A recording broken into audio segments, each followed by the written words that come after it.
Welcome to Elite Broker, the podcast showcasing the leading players and stories of success from Australia's broking industry. Hello and welcome back to this week's episode of Elite Broker. I'm your host for today, Annie Kane. And in this episode, we've brought back an elite broker that you may already know. Long-term listeners of this podcast will remember that back in 2019, we spoke with Katrina Rowlands from Mortgage Success about her journey to becoming AFG's first Hall of Fame recipient, her rise as a leading broker over her long career, and her love for hitting the road on her Harley Davidson. Fast forward 6 years, and we brought Katrina back into the podcast to catch up on what's been happening since then, because my goodness, there's a lot. In this episode, we're finding out how she's been growing her business in Wollongong, the joys and challenges of working alongside family members, and why mentoring and giving back to the industry is so central to her work. Thanks for joining me, Katrina. How are you going? Look, I'm going really, really well, Annie, and it's lovely to be here with you again. Lovely to have you back on the podcast. As we mentioned, 6 years ago, that podcast, I can't believe how time flies. And we will leave that podcast in the show notes below in case anyone wants to pause this one and go listen to that first. But as a quick recap, Katrina, I mean, you're one of the kind of OG female brokers in this industry, probably not even just an OG broker. So you started your brokerage back in 1997, I think. Why did you become a broker? Look, I had the love of being the best I could be, and I think it was a great time in the corporate world because there were some control measures around the female rise in the corporate world. So my natural reaction was trying to push through those and past those.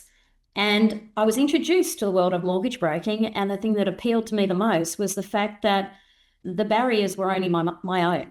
So I could be the best I could be, and I could really work as hard as I wanted to work. Also knowing that I was planning to have a family and I had a lot of career choices in front of me, I felt it was a career that would allow me to speed it up, slow it down, move sideways, but take a greater control of my own best outcome, I suppose. Yeah, awesome. And so you talked about, wanting to kind of start a family. And I think it's a lot of questions that people have when they're thinking about becoming a broker is, can I actually do that? Like, can I take my own time and do my own hours and still have a fundamentally sound business? And obviously you're proof in the pudding that you can, because you did it. Not just once, you had twins. So you had your hands really, really full. What was it like kind of being a broker while you had young kids? I just wonder if anyone who maybe is thinking about either becoming a broker for the first time when they're pregnant or they're thinking about starting a family, like how did you manage it? Look, I think it was a wonderful time for me because I'd actually we have 4 children altogether. So we had a 10-year-old, a 5-year-old, and then the twins. And the dynamics of that was I was actually pregnant with the twins when I decided mortgage broking was the career for me. So I was actually in hospital delivering the twins and still taking phone calls from people and, ducking out to the room after they were born, the day after. They were born on a Sunday. And I joked that was my day off. So I was able to have the children on the Sunday. And on the Monday, I was returning calls to people to say, look, I have a really good reason why we can't have an in-person interview. But if you still send me the information, I will get to it within 24 or 48 hours. So I had that real confidence that I could manage it. And I'll be honest, I actually just did each day, one day at a time. And I was really, really honest with my clients. So if there was something that delayed my return, I didn't try to give a false reason. I would say one of the children was very sick, so I was unable to return the call, or I would text saying, I will call tomorrow, not tonight. So I kept them in the loop of me having a real life and understanding that I had their priority obviously up there, but occasionally I had a family priority at the same time. And I never found that honesty disrespected. The integrity I had was I did make sure I then followed through on their priority, but it was just something that I found that I could do. So it was definitely a juggle, but I also had the privilege of being able to work in the timelines that suited me. So in my daytimes, when the 2 older children were at school, I had the sleep times of the babies. So I could do my 2 or 3 hours of the time then. When the children came home from 3 o'clock to 5 o'clock, for example, I was dedicated to them. Meals on, things prepared, housework done. And then at 5 o'clock, my husband would come home and we would just swap roles. he would continue putting the dinner out. He would continue with the children. I would go into the office and continue working. At bedtimes, I would come back out, say goodnight to the children, spend time with them. And then I could work in the night times, really silently focused, and really concentrate on what my priorities were and make sure I had that headspace when I went to bed, that I had achieved what I had promised for clients. It was hectic, 100%, but I loved what I did. I felt I made a difference. And I think the passion I had to achieve the best outcomes drove me and gave me energy to continue. And the children just became part of the work life. I didn't have a life and then work. I had a life that included work and work that included my life. So mine fully merged. And by doing that, I was able to cope quite beautifully, I think. Yeah, and so amazing to as well have that kind of support network around you, that people were understanding, that your husband was like able to help out as well, and that you could kind of work your business around, you know, the hours you needed to. And you mentioned there the twins, and I love this because one of those twins, now they're adults, has actually joined your business with you. Look, it's been a fantastic succession plan, one of the longest, most successful, I would suggest, and also one of the most enjoyable, rewarding, and just full of personal joy.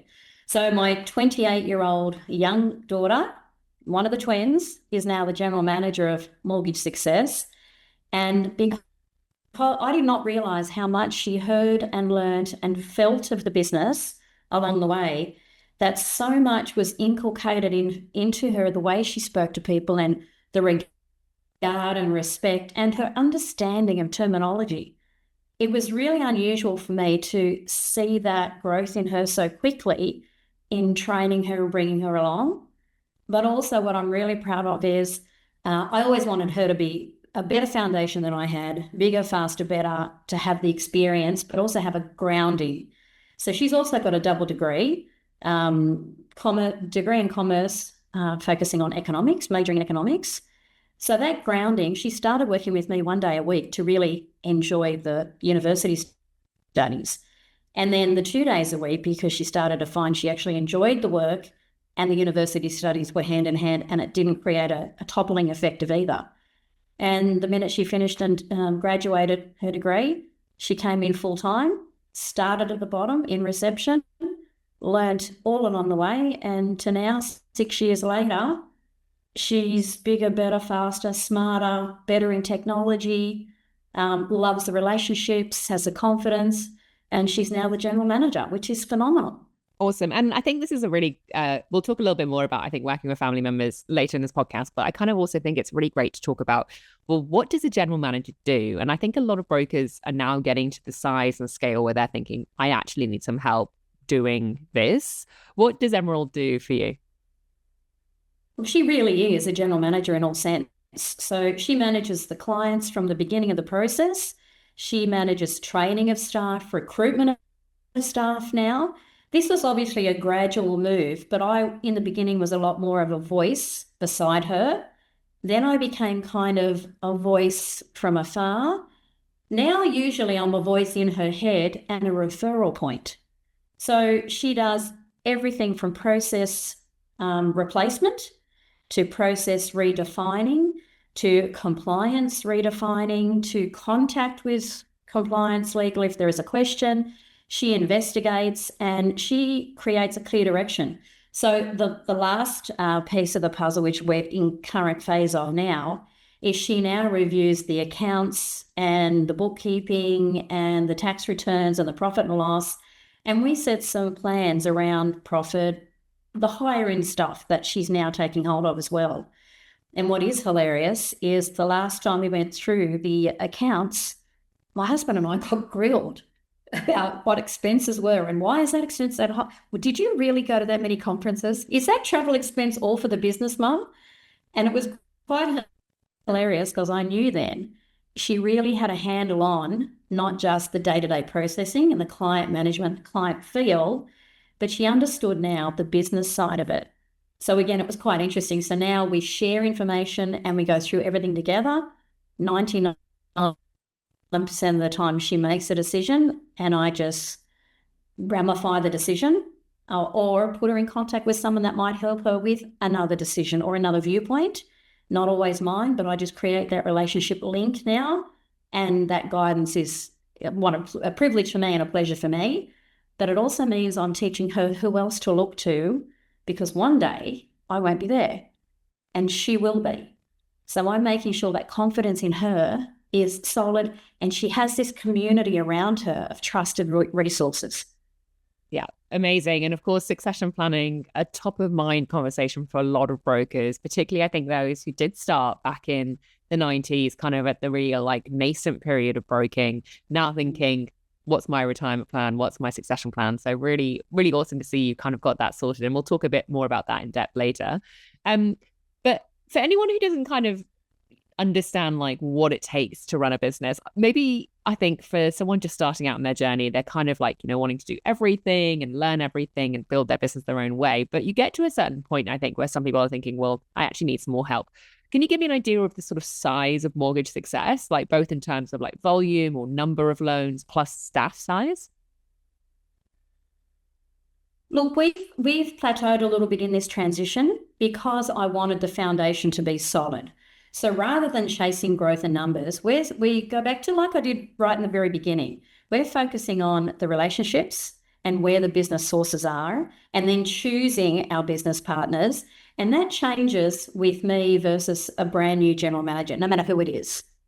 So we're focusing right now on aiming at 10 mil a month, which I'm happy with. It's great numbers, especially with the setup we have. We've got reduced staff numbers and reduced expenses. So we're focusing on that 10 mil a month. And in our market, that could be anywhere from 20 to 25 loans a month. So that's the goals, and we're achieving it. Emerald's had a phenomenal November, which I just stand back and go, wow, I didn't even realise that was what was coming through. Because I'm cherry picking and jumping in where I'm needed, I'm no longer having to follow the smaller things. They're not smaller, but the daily things, because they are happening without me having to follow every day. How many leads have come in? How many client forms have been processed? How many lodgements, etc. That's happening. So I've taken my eye off that, which is phenomenal. And then at the end of each month, I get this raving review from Emerald about what the team have achieved, the 5-star reviews and the comments. I get copied into every single client comment back. And it's my privilege to go in where clients are still saying, 30 years later, I'm sending my children to Mortgage Success, and I'm still getting the same service for them that was my experience 30 years ago. So my measurement of the success we're getting is, sure, the numbers. I've never been a number counter, but the best outcomes and those responses from clients, and I see the growth of the team. And again, that time where Emerald was learning and training and there was a lot of resource going into her, now she's spreading it back over the team, and I can see the difference in the team. So I think the numbers, I'm extremely happy with at 10, and my time is back to my own. I'm breathing again, which is great. Emerald has now just announced her pregnancy, which is going to be so much fun. Yes, it's going to be so great, because I've actually said to her, it's this really unusual situation where when she needs me, I can be whichever piece of the puzzle she needs me to be. If she wants a day at home with a baby because she's tired and baby needs her, I can go, right, I'll go in the office and look after the clients. And the other way, if she says, no, I'd really like to go in the office, I've got things I really want to finish, I can go, great, I'll meet you at the door, you walk out, I walk in, I'll look after the baby. So it's going to be really lovely that I can let her continue the journey I had to be the best she can be, knowing it's not at the sacrifice of her family or her care for her child. So I'm personally really proud of that, to think she's seen that. And from the mother's side, it must have worked because she's replicating it. She's not standing back going, no way am I doing that. That was just terrible, this child. She's saying, this is something I'm happy to replicate because I turned out pretty good. My children are all very close. They're all beautiful people. And she's going, Mum, it worked. I'm going to do the same. And that's pretty special for me to hear and see. That's so lovely. And congratulations to her as well. How exciting. And for you too, going to be a grandma. Having that, a broker baby. Have a broker baby. Yeah. Third generation. There we go. Yeah. We're fine for another 30 years. We've got the next GM. So, but you talk about the team there as well. So, can you walk me through the structure? Because obviously, if you, it sounds like Emerald's writing loans as well. Do you have any other brokers with you? So we've set up the structure that, again, because I really felt that I was able to be the best that I can be, with Mortgage Success, we've gone a little bit differently in our approach of growing the team. And the team within Mortgage Success are employees, so they work for wages as a team. So we've got two full-time assistants to Emerald, and then we have a third, basically an operations manager that keeps everything going after approval, including all the IT side of it. She's also the lady that's trained our overseas virtual assistant. So we have one overseas virtual assistant, but Emerald doesn't do the training on that. So it's basically an hierarchy of she is the lead, she sees the clients, she gives the advice, and then it goes to the two that manage the client processing and the client relationship. And then I have my operations manager that handles the inputting, processing, and after service, and a lot of the IT, the social media and the posts and that sort of thing. Yeah. So that's the team in the office. So that's a team currently of 3 in the office plus Emerald and the overseas VA. Then we have 4 on the road that run under their own personal names or company names under the Mortgage Success Group. So because we're all in the Illawarra, there's never a problem of someone accidentally picking up a lead that should go to the other person, because if it's a Mortgage Success lead, it comes to the office. If it's a complete mortgage broking lead, it goes to complete mortgage broking. If it's one of the accountants that I have a beautiful lady that does great numbers through there, it's their own clients they're looking after. So we've got the 4 on the road that then write their own business under the Mortgage Success Group as a subcontract arrangement. Mm-hmm. And that works really beautifully for us. How long have you had that in place? We would have had that in place now maybe 15 years, starting with one as a trusted employee that wanted to continue to grow and really wanted to broker on her own, but still have that backup of the reputation of the business and the protection and the control and the audit. So, and then gradually another employee came in. So part of my problem was some of the people I trained just became really, really good. And I didn't want to stunt their growth. I wanted them to be the best they could be. They're all females. I have a full female team. So I would have been very contradictory if I tried to control their progress or their professional abilities. So it worked beautifully for me. So that's been in place gradually, one by one, a very trusted, outsourced reputation of Mortgage Success handed on, and the trust in their quality of business, their client interaction, their compliance, big one for me. So that's been growing. So now I'm very happy with the numbers we get through the business. I'm very comfortable that we can control is probably the word, but maybe not the right word, but to control and manage compliance, legalities, reputation, authenticity of the representation of the brand name still, even if it's handed out. So I'm very comfortable with where I sit is what I can control. And that's Emerald's choice as she goes forward.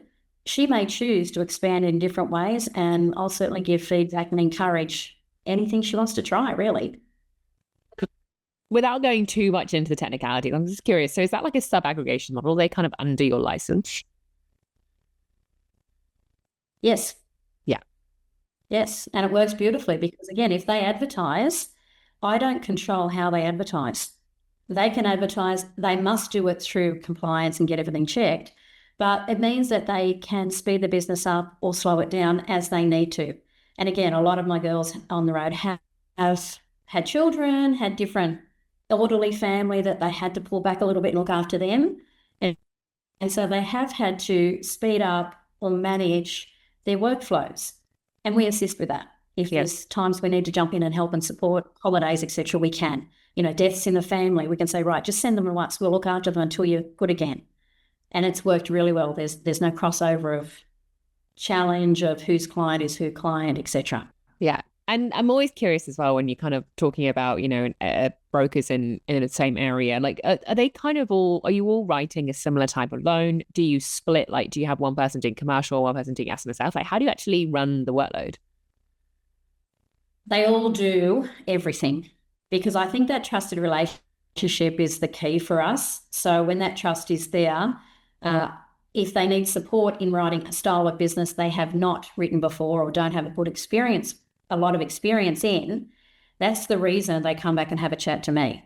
So it's very often I'll get a phone call from one of the separated loan writers, the ones on their own business name, and they'll ring me and say, I have a client in this situation, what do I do? So I guide them as to who to talk to, their options, what I would suggest, the additional questions they need to ask, the clarity on information that's not clear enough for me to direct, so you can't direct. So I'm continually training them in the information and the experience I have still, even though they run their own businesses. And that's the benefit of having me in the background.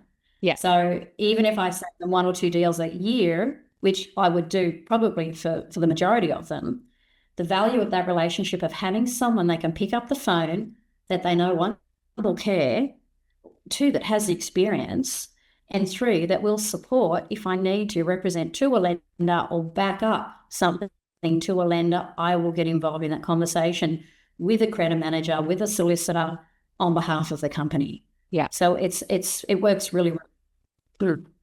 When you then look at the kinds of loans that you're writing, are you seeing any trends at the moment? Because obviously at the current time of year, like end of year, seems to be such a hot property market, even though it's summer and, typically kind of cools off, it seems to be going gangbusters. Are you seeing that down in Wollongong? Absolutely. And I think there's one specific type of lending that has raised its head like a volcano, and it's the buy and sell. So traditionally there was a bit of uncertainty about, and even using the bridging word, no one likes the bridging word. It's the buy and sell. So people were not confident to buy without selling, and they would wait. And that was a nice transition. We're back to now people saying, I have found the new property and I'm confident enough to go into a buy and sell transition, bridging, which is a lot more work and a lot more compliance, I think, as well, a lot more conversation and a lot more warning of legalities and accountabilities. So there's a lot of that. That's very time-consuming business. But people have the confidence again that if they buy, they're going to sell. That hasn't been there for a while. Also, the first home buyers are really kicking along again. Pre-approvals that we've had forever, I've had one that's rolled over 3 times. All of a sudden, they're all buying now. So the pre-work is worth it.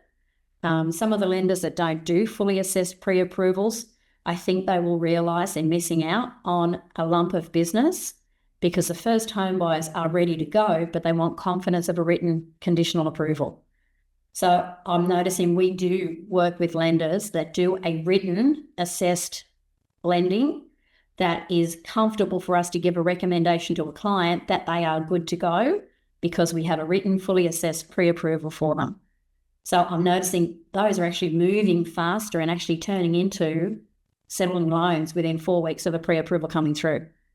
So that's certainly 2 ends of the market that are going. Yeah. I said also the market down here is going through an incredible stage because the number of large apartments has gone through the roof, but the price of those have now gone through the roof. So it's nothing to have a 2-bedroom apartment down here that's $1 million, which was not the Wollongong market. Wow. And it just the movement of people buying and selling within a 2 or 3 year period from the apartments to then housing and going a bit further out, it certainly is jumping. So it's interesting. Yeah.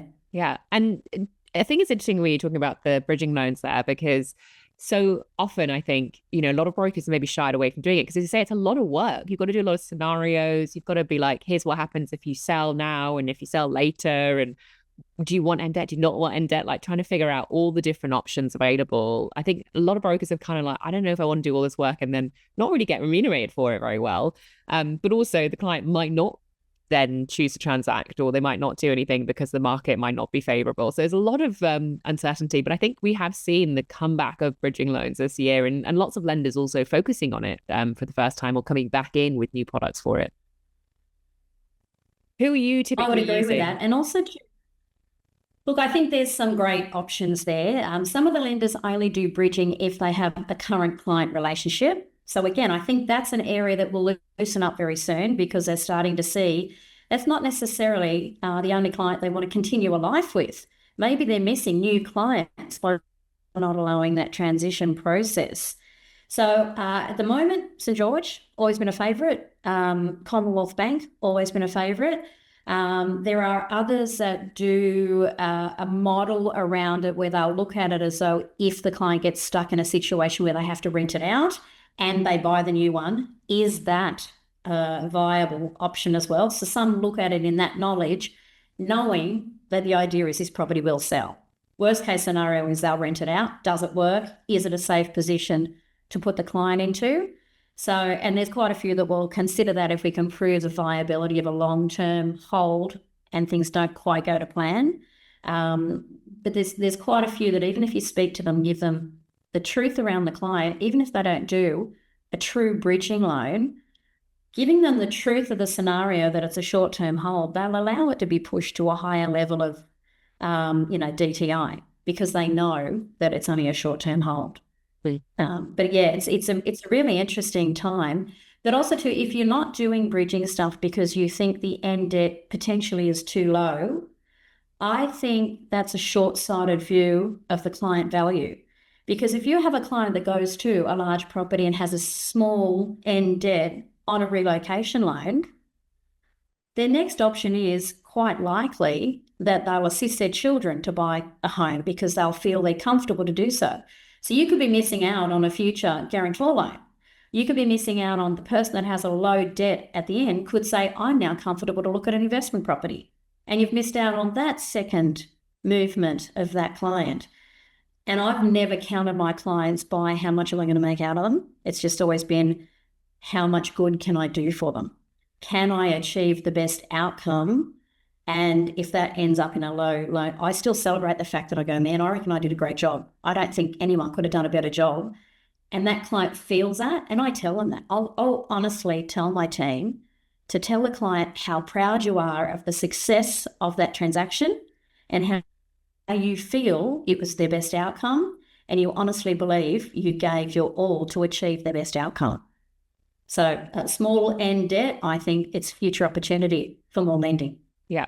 And do you see any of the, the first home buyer guarantee schemes or the help to buy, which is just launched? Have you seen any of those sort of requests come through yet?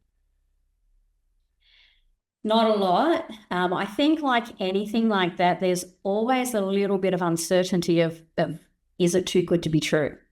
So I think once people get more of an understanding, I think that will pick up more.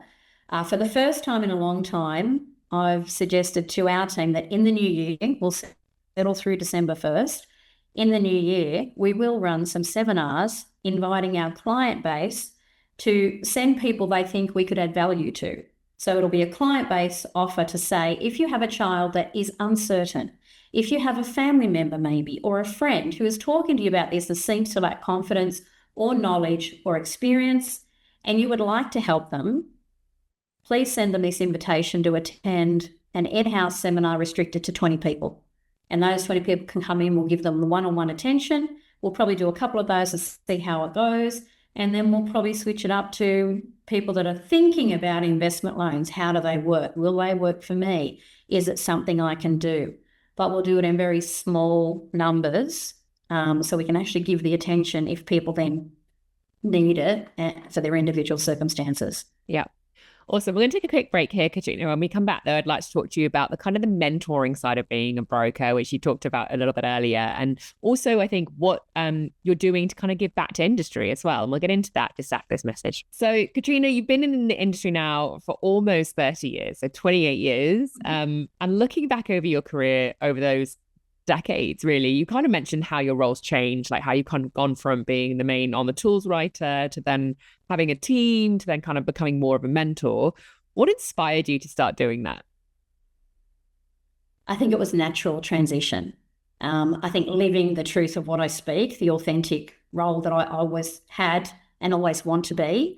So by seeing the different ones in my team come in, and I could recognize them in them potential. So for me to, in some cases, push them. Some of my team used to joke that I would give them a task and walk away. And their first reaction would be, well, I don't know how to do it. And I would walk away and go, yes, you do. You know how to do it. Think about it. Think about what you do know and come and talk to me about what you don't know. And I would leave them largely to work it out. So I was training them to, one, think about what they do know. That law of exception. Always work on what can I feel and what can I build rather than what I don't have. So by working with them like that, I learned that I trained them and I worked with the gaps that they had. And once I filled the gaps that they identified themselves, they had the initiative to think about their own skill set. They had the initiative to come to me and say, this is where I think I need to build. And if I then gave them that building and that direction, not giving them the answers, I never give answers. I give direction as to where to find the answers and where they could look a bit deeper or further, or what additional questions need to be asked first. So I think by seeing that happen with my girls going out and then becoming their own broker, and then me looking back going, wow, the comments I get from BDMs and industry that see them as part of my team, and they say to me, they're excellent, they're fantastic, they're on their own, but you would not believe the level of knowledge they have and their experience load. And that built my confidence in that. So it was really a case then of I just enjoyed doing it with my own daughter. And then, my great friend, Chris Slater, came to me and said, I'm noticing you doing this. I started to do it just with other people that would just talk to me at PD days. And then he was being asked about contact for me and would I really consider talking to them? And in the end, he came to me and he said, why aren't you doing this? If I help you and get a platform together for you to start this, are you willing to take this on in a greater role? And obviously that was an absolute yes. And so I think we're back to 15, maybe more years ago now that we started the Mortgage Success Scholarship for Women in the Industry. And that started as a New South Wales thing. So it was Chris put the money up out of his state budget. I put money out and paid for an event attendance and training. I gave my time. Kathy Cummings gave her time incredibly generously. ISM at the Institute of Strategic Management gave a course to assist them progress in education and knowledge. So it was all the foundations seemed to be there. From there, I could take on New South Wales because, again, by the time I was writing the business I did, family I had to say, well, New South Wales is enough for me at the stage. And then it rolled on where he came to me a little bit later and said, I think we need to take this national. And I went, great idea. I think it's a great idea. So we did take it national. And at that stage, again, I had to say, I can run the program, I can spearhead it, but I really need more support. I'll take the eastern side of Australia, but I need a co-founder to take the other side. And so I brought in Marissa Schultz from Rise High, one of the most amazing, female brokers I know. And her journey is different to mine, but her level of success and achievement is outstanding. And then we've gone back to AFG and said, this is now getting bigger and bigger. And we created a committee. So it was more than just us needed to create this platform and let it grow. So we now have a phenomenal committee with Alison Clark leading it on the executive side, Lisa Bevan on the board and a phenomenal ambassador for the entire program and huge support. And then we've continued on with others in the AFG team, Nicole Tozev, Maria Makuzo, like the team, and Tem Lamb is now leading it on the national side. So the support we've got to the program has just become outstanding, and now it's in its 5th year in this form, and it is becoming a phenomenal community. Sorry, I was just going to say, so it's now called Women on the Move, which is the newest sort of iteration of it. That's correct. So Women on the Move is a national program. And it's really a platform empowering, inspiring a community. So it's not about teaching women to mortgage broke. It's a platform to encourage, inspire, encourage success, applaud success, but also encouraging and leading women to assist and lead other women. So there's a real part of this program is to be joining in it. There's a requirement and an acceptance that you'll become part of a community that builds for others and supports and helps and leads on behalf of others going forward as well. And that's the part that's most inspiring to me. Do you think that's been the biggest thing? So I think when you think back to the Mortgage Success Scholarship for Women, and how it's sort of evolved over those 15 years and now kind of turned into Women on the Move and become a much, much bigger initiative and national, as you said, and it's got more more people helping out. Marissa Schultz, you mentioned there, and we've obviously done a podcast with her before as well here on Elite Broker. But I wonder, like, what has been the kind of things that have changed over the different iterations? What are the things that have stayed the same? I think what has stayed the same is it's not an education program. We're not teaching people how to figure out an LVR and how to write a deal. It's always been a leading to let you be the best you can be, and you define your own level of success and move at your own pace, but to celebrate every time an achievement is made. Or on the converse side, to always provide someone and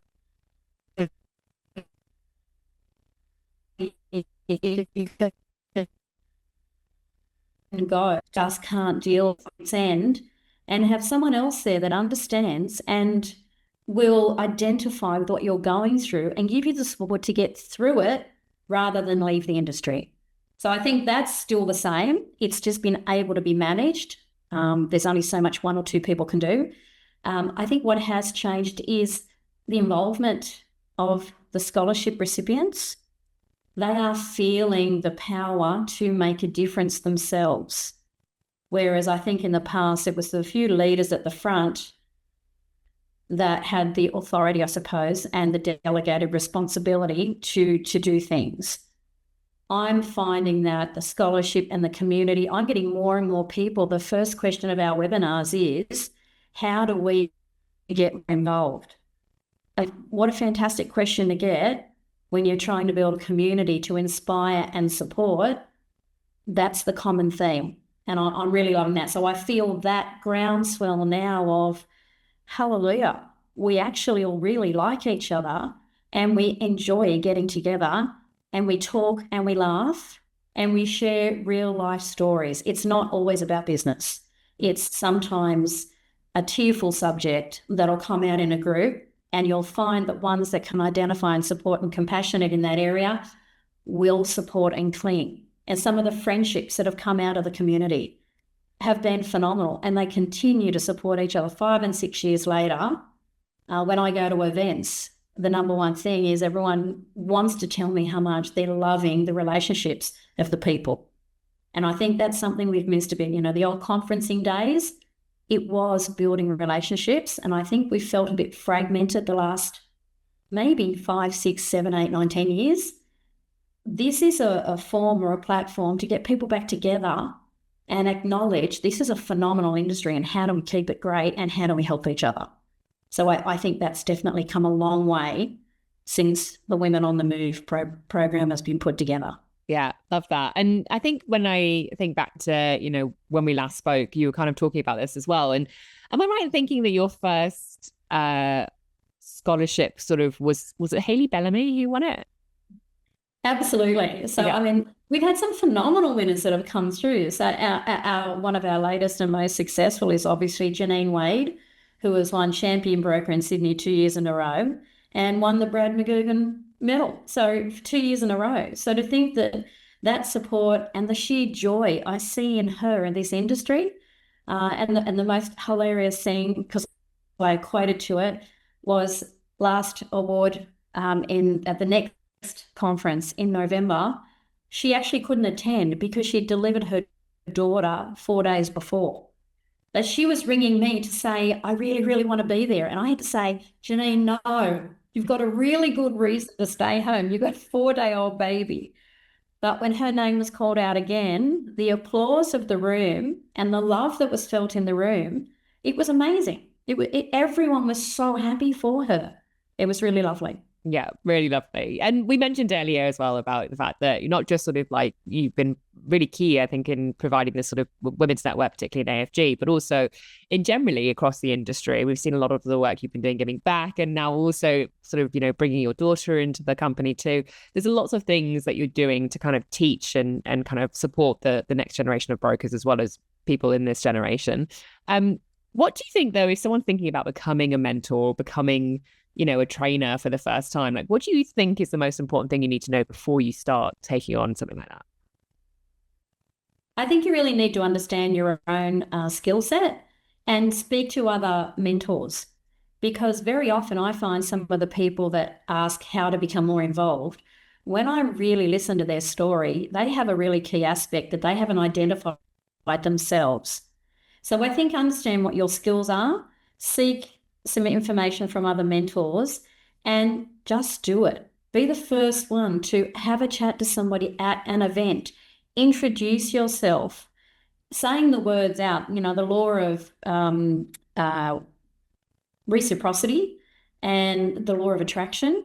If you start telling people you would love to support people, no matter where you are in the industry, there's always someone newer with less experience. So you can start mentoring at the level you are ready to start mentoring. You don't always have to wait until you're up here to be of value to someone that said, I would just like to know how to deal with school hours of children while I'm running my business.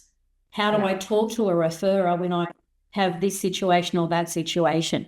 So it's not about the business, but it is helping them deal with how they handle the business, how they respond in negative situations. There's always something. So I think if you really think about what your own skill set is, talk to mentors and just start. Love that. We're going to take a quick break here, Katrina. When we come back, I'd like to talk to you about what's next for you in mortgage success and what your plans are for 2026. And we'll get into that just after this. So, Katrina, you're mentioning there about, how much you've kind of seen your brokerage grow, and you've got all these new team members. You're about to have a new granddaughter as well, or grandbaby. Don't know if it's a girl. I'm assuming it's a girl because you're surrounded by women. But you're going to have all these things going on soon. So has that made you rethink like where you are in your kind of career, where you are professionally and what you're doing with the brokerage? Absolutely. Yeah. I think it's a time, I've got another celebration in 2026 and I turn 60. So it's something I am proud of. I'm very happy to be where I am in life, but there's still some things I'd like to achieve. So I really would like to take a step back. I'm thoroughly enjoying seeing Emerald lead the business and making decisions. And sometimes they're not exactly what have been my decisions, but I'm loving to see the success where I go, okay, you were right. Great. I love stepping back going, you had that. I didn't see that the way you did, but you're right. So I would like to still step back a little bit from the day-to-day running of mortgage success, which is happening beautifully at no detriment to clients and at no detriment to staff, and certainly no detriment to my general manager. So that's giving me the time to spend more time on women on the move. I have a mindset and I have a vision. And it's something that Chris and I shared. We say words sometimes and they become reality. And I love that. I want a room full of 500 women at an event of women on the move. So I would love to see that becomes a reality where we have that interaction and that feeling in a room of such a huge support network and platform together. And I believe that will happen. For me to achieve that, I have to get more involved on the industry side. I need to continue to lead, and I need to continue figuring out how to make that a reality. And I think that's probably a 1 or a 2 or maybe a 3-year plan. I believe we'll get there in that period of time. The other things I'd like to achieve is on very personal stuff. I'd like to work and continue on my health. There has been a gap in that for me the last few years, and I know sustainability is one of my number one pieces. So my sustainability, I need to make sure that starts from within. Also my family. I've got aged parents, in-laws, not mine, but my in-laws, 93 and 89. I've got a brand new baby. So I want to continue what I've always done in this career and have it all. Happy families, confidence I've done the right thing for those that have always looked after me or given so much joy. And that there are a few moving parts that I think 2026 will need some dedicated time. So I think my next year will be focusing on women on the move, continuing to be that support to Emerald wherever it needs to be and mortgage success, but also to then make sure I'm sustainable beyond stopping. I don't see myself stopping. My other joy is we are moving property. We're planning for our next 10 years, and that involves selling, buying, moving 18 donkeys and baby goats and emus and all the fun stuff. Didn't you have camels at one point as well? Didn't you have camels? I never got the camels. I nearly Never had got them. them. I was this close to getting them. But yeah, I did. I realized maybe that was taking it too far. But my emus, I love my emus. Wow. So that's a little bit organizing that sustainable piece and get the move done. Make sure my mother-in-law and father-in-law, because they were a big key in my life, big key in my success.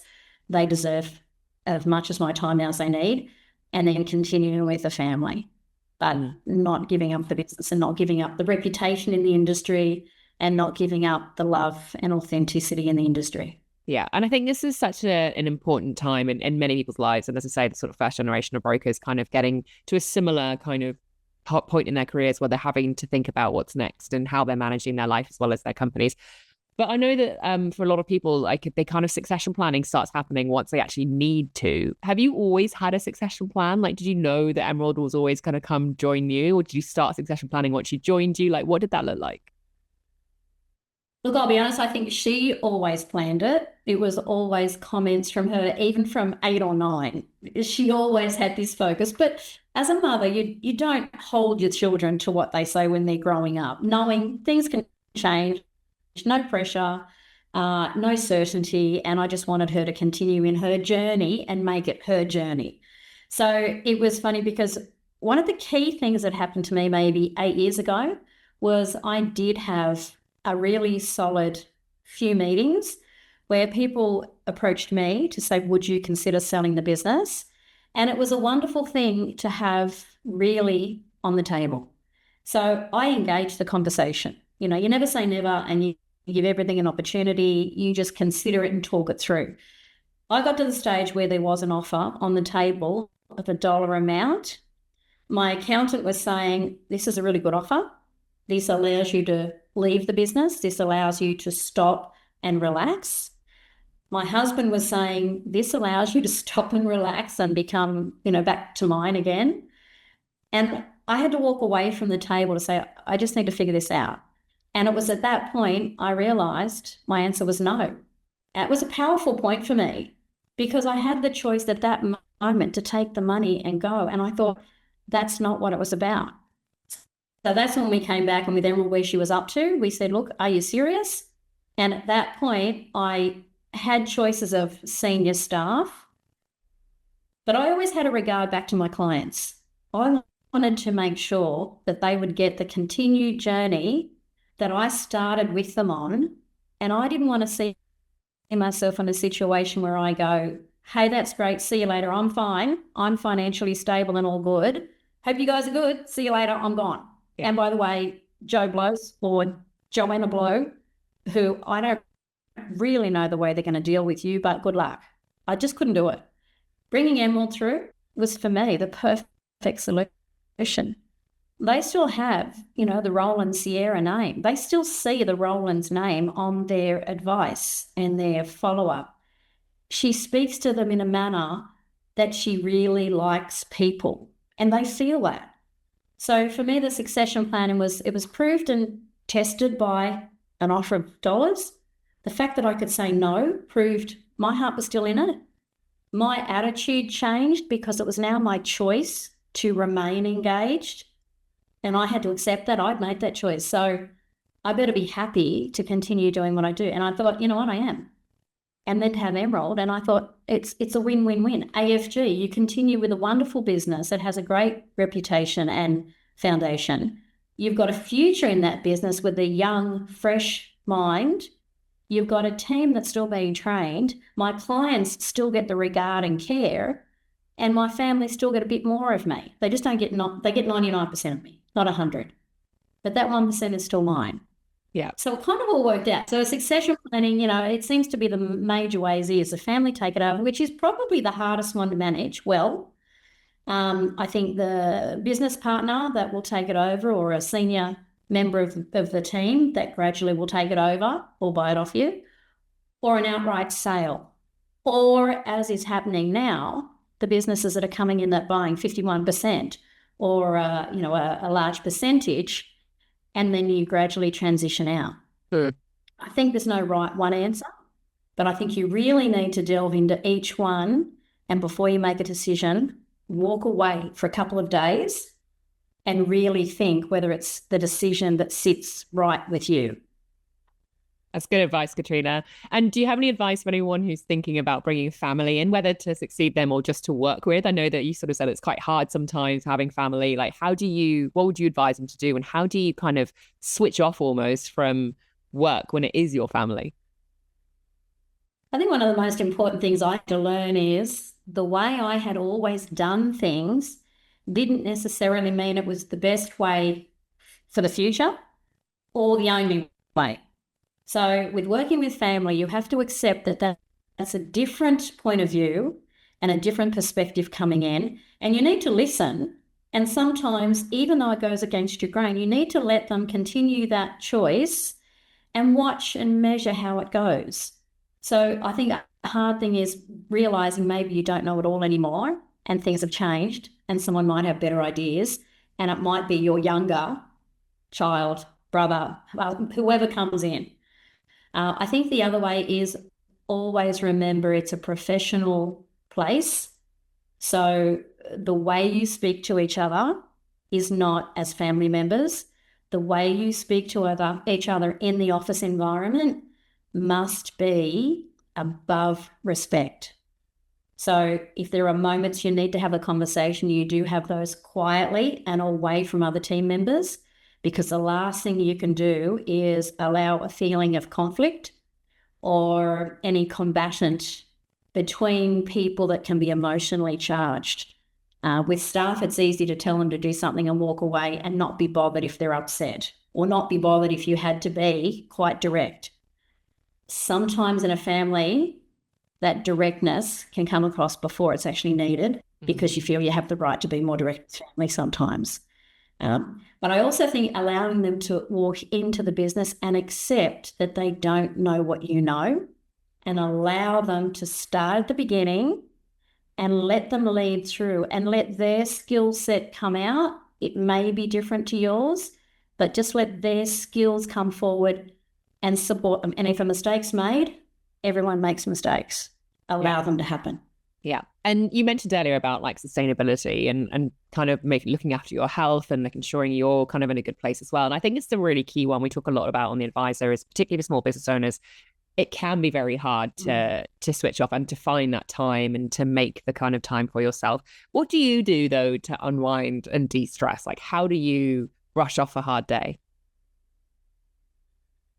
Because I have the privilege of my locations, so just as you and I discovered, you could ring me one day and I'm in Queensland. You could ring me another day, I'm in Melbourne. You could ring me another day, I'm in Sydney, Wollongong, anyway. You could hear donkeys going in the background. You could hear a baby. Anything can happen with me. So I think my privilege is my complex life.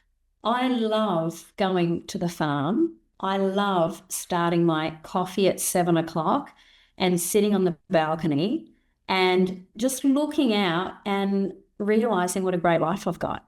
So I think that level of appreciation and hearing it from other people. I just had some great friends come out from Canada and spend a month with us.